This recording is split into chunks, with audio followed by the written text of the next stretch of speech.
So Nessus అనేది ఒక different tool. ఇది వర్నలబిలిటీని ఐడెంటిఫై చేయడానికి యూస్ చేస్తూ ఉంటాము.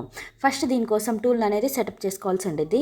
నా దాంట్లో నేను ఆల్రెడీ టూల్ అంతా సెటప్ చేసేసాను. సో ఒకవేళ మీకు ఈ టూల్ సెటప్ కావాలి అనుకుంటే డీటెయిల్గా వీడియో అయితే చేసేస్తాను. కామెంట్లో వీడియో అని కామెంట్ చేయండి. ఈ టూల్ చాలా ఎక్సలెంట్గా వర్క్ చేస్తుంది. మన టార్గెట్ యొక్క ఐపీ కానీ డొమైన్ నేమ్ కానీ ఇస్తే సరిపోతుంది.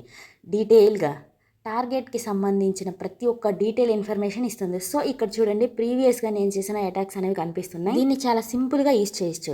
ఇక్కడ మై స్కాన్ అని ఉంటుంది కదా, అందులోకి వెళ్ళేసి ఇక్కడ సైడ్లో న్యూ స్కాన్ ఉంటుంది, దాన్ని క్లిక్ చేస్తే ఇలా ఓపెన్ అవుతుంది. సో ఇందులో ఏదో ఒకటి అయితే సెలెక్ట్ చేసేసుకోండి. నేనైతే బేసిక్ స్కానింగ్ నెట్వర్క్ మీద క్లిక్ చేస్తున్నా. ఇక్కడ దీనికి ఒక నేమ్ అయితే ఇవ్వాల్సి ఉండేది. నేనైతే హ్యాక్సెరా అనేది చేస్తున్నా. డిస్క్రిప్షన్ మీరు యాడ్ చేసుకోవాలి అనుకుంటే యాడ్ చేసుకోవచ్చు, లేదనుకుంటే వదిలేయచ్చు. అండ్ ఇది ఎక్కడ సేవ్ అవ్వాలనేది అనుకుంటున్నారో అదైతే సెలెక్ట్ చేసేసుకోండి. అండ్ ఇక్కడ మనం టార్గెట్ నేమ్ అయితే ఇవ్వాల్సి ఉండేది. సో ఇక్కడ డొమైన్ నేమ్ ఇవ్వచ్చు, ఆర్ ఐపీ అడ్రస్ కూడా ఇవ్వచ్చు. ఇచ్చేసి సేవ్ మీద క్లిక్ చేస్తే సరిపోతుంది. వన్స్ మనకి ఇలా వస్తుంది. ఇలా లాంచ్ మీద క్లిక్ చేస్తే పైకి వచ్చేసి అటాక్ అనేది స్టార్ట్ అవుతుంది. సో స్లోగా వర్నలబిలిటీస్ని ఫైండ్ అవుట్ చేయడం అయితే స్టార్ట్ చేస్తుంది. దీన్ని డబుల్ క్లిక్ చేసామంటే ఓపెన్ అవుతుంది. సో ఇక్కడ మనకి నెంబర్ ఆఫ్ వర్నలబిలిటీస్ ఏమేమి వస్తాయి అనేది కూడా చూపిస్తుంది. సెన్సిటివ్ డేటా కూడా ఇక్కడ చూపిస్తుంది అనమాట. Critical, high, medium level and info వస్తే ఏం ప్రాబ్లం ఉండదు. లో నుండి హైకి వచ్చిన ఏ బగ్ వచ్చినా సరే మనం ఖచ్చితంగా రిపోర్ట్ అనేది చేయాల్సి ఉండేది.